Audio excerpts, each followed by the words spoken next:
London is still in lockdown, but political campaigning is allowed, which meant some deft footwork by the mayor to obey social distancing rules during a visit to an after-school club in Camden.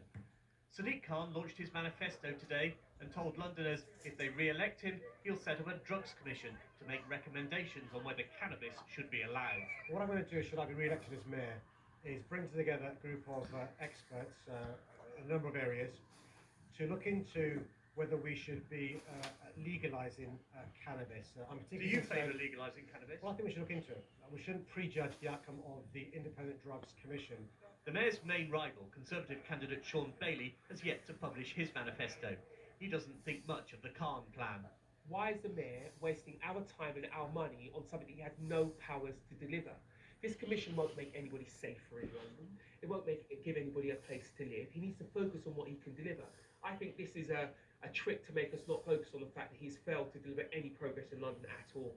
But among the other major parties, there is enthusiasm for decriminalising some drugs. Cannabis policing takes up an enormous amount of time. It could be better spent building up stronger local communities, working to prevent crime. We know the war on drugs has failed. We don't need another review to look at that. The Liberal Democrats have long argued that cannabis should be legalised, so I'm glad if the mayor's finally starting to look at that option, but we know from his poor record in office that he says a lot and doesn't do very much, so we'll wait to see, won't we?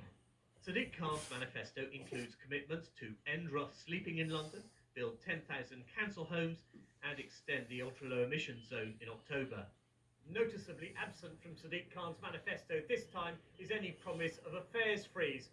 5 years ago it was his most controversial policy, with a price tag of £640 million.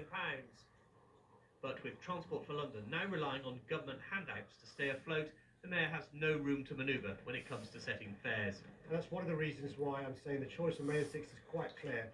A mayor who stands up for Londoners versus a Tory mayor will be in the pocket of the government. Do you regret you can't freeze fares again? I do.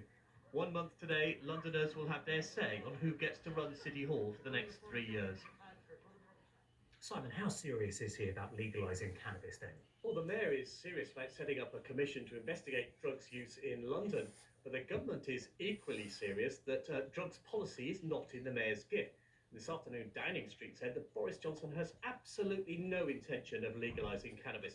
Now, the mayor's manifesto runs to around 100 pages, and it mentions a number of things over which the mayor has no control, like rent controls and a possible tax on disposable coffee cups, which are things that the mayor just doesn't have the power to implement. Sadiq Khan's argument is that if he's re-elected, the office of mayor will give him the platform to campaign for policy changes to campaign to the government. Whether the government takes any notice is another matter. Isn't it? Okay, Simon, thank you.